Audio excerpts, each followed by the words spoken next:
Welcome. ఇవాళ recipe Rayalaseema special వేయించిన కందిపప్పుతో పప్పు ఎప్పుడు ఒకేలా కాకుండా ఒక్కసారి ఈ పద్ధతిలో రుచి చూసారంటేనా రైస్లోకే కాదు చపాతీ, రోటీ, పుల్కా, రాగి ముద్దలో కూడా చాలా అంటే చాలా బాగుంటుంది కూడా. చేయడం చాలా చాలా సింపుల్. సరే అయితే లేట్ చేయకుండా రెసిపీ చూద్దామా? చలో. దానికోసం ముందుగా కావలసినంత కందిపప్పు అయితే తీసుకోవాలి. ఇవాళైతే ఈ చిన్న టీ కప్పు కందిపప్పుతో పప్పు చూద్దాం. ఆ తర్వాత కుక్కర్ పెట్టి హీట్ అయిన తర్వాత ఒక 4-5 స్పూన్స్ దాకా ఆయిల్ వేసుకోవాలి. వేసిన ఆయిల్ హీట్ అయిన తర్వాత 1/2 టీ స్పూన్ జీలకర్ర, ఆవాలు వేసుకోవాలి. ఆ తర్వాత 1/2 టీ స్పూన్ కంటే కొంచెం తక్కువగా మెంతులు వేసుకోవాలి. వీటితో పాటు 1 స్పూన్ దాకా ధనియాలు వేసుకోవాలి. ఇప్పుడు వీటిని ధనియాలు, మెంతులు, జీలకర్ర వేగి మంచి స్మెల్ అయితే వస్తుంది. అప్పటిదాకా లో ఫ్లేమ్లో ఒక 2-3 నిమిషాలు వేయించాలి. ఇవి వేగి మంచి స్మెల్ వచ్చింది అనుకున్నాక తీసుకున్న కందిపప్పుకు సరిపడా తినగలిగే కారాన్ని బట్టి పచ్చిమిర్చి, ఎండుమిర్చి వేసుకోవాలి. ఇక్కడ వేసుకునే పచ్చిమిర్చి తుంచి వేసుకోవాలి. ఆ తర్వాత ఒక 6-7 దాకా తొక్క తీసిన వెల్లుల్లి రెబ్బలు, ఒక చిన్న ఉల్లిపాయని ఈ విధంగా ముక్కలుగా కట్ చేసి వేసుకోవాలి. ఇప్పుడు వీటిని లో ఫ్లేమ్లో ఈ వెల్లుల్లి వేగి ఉల్లిపాయలు కూడా లైట్గా రంగు మారేంత వరకు వేయించుకోవాలి. ఆల్రెడీ ధనియాలు, జీలకర్ర, మెంతులు వేగిపోయి ఉన్నాయి కాబట్టి ఉల్లిపాయలు వేసిన తర్వాత ఈ ఉల్లిపాయల్ని లో ఫ్లేమ్లోనే వేయించుకోవాలి. చూడండి, ఉల్లిపాయలు ఈ విధంగా రంగు మారిన తర్వాత ఇందులోకి 2 మీడియం సైజ్ టమోటాలను కట్ చేసి వేసుకోవాలి. ఆ తర్వాత 1/2 టీ స్పూన్ పసుపు కూడా వేసి 1 నిమిషం వేయించాలి లో ఫ్లేమ్లో.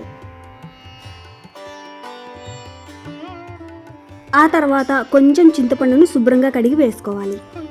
ఫైనల్గా ఫ్రెష్గా ఉన్న కరివేపాకు రెమ్మలు కూడా వేశాక వీటిని లో ఫ్లేమ్లోనే వేసిన ఈ టమోటాలను మెత్తగా మగ్గేంత వరకు వేయించుకోవాలి.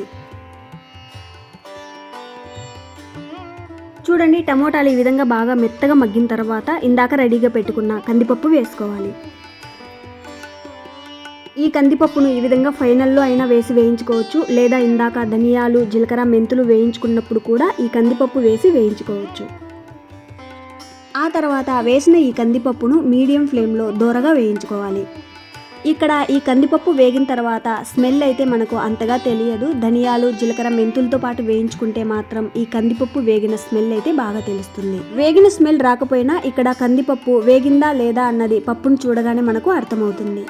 పప్పు రుచి మొత్తం ఈ కందిపప్పును ఇక్కడ బాగా వేయించడంలోనే ఉంది. ఎంత బాగా ఓపిగ్గా వేయించుకుంటే ఫైనల్లో పప్పు టేస్ట్ అంత బాగుంటుంది. ఇక్కడ ఈ కందిపప్పు బాగా వేగింది అనుకున్నాక 1 కప్పుకి 4 కప్పుల చొప్పున నీళ్ళు వేసుకోవాలి.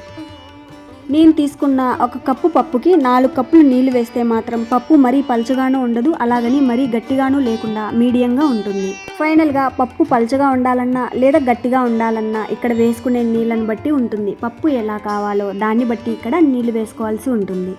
తగినన్ని నీళ్లు వేశాక కుక్కర్ మూత పెట్టి మీడియం ఫ్లేమ్లో 4 విజిల్స్కి స్టవ్ ఆఫ్ చేయాలి.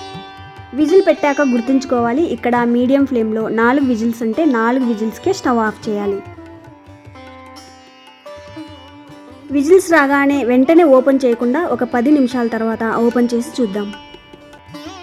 చూడండి, పప్పును మరీ పేస్ట్లా కాకుండా ఈ విధంగా ఉడికించుకుంటేనే బాగుంటుంది. ఈ పప్పే కాదు, ఏ పప్పు అయినా ఈ విధంగానే ఉడికించుకోవాలి.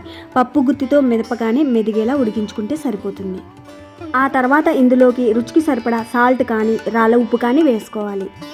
పప్పుతో పాటు సాల్ట్ వేసి ఉడికిస్తే పప్పు తొందరగా ఉడకదు కాబట్టే ఈ విధంగా పప్పు ఉడికిన తర్వాత ఫైనల్గా సాల్ట్ వేసుకోవాలి.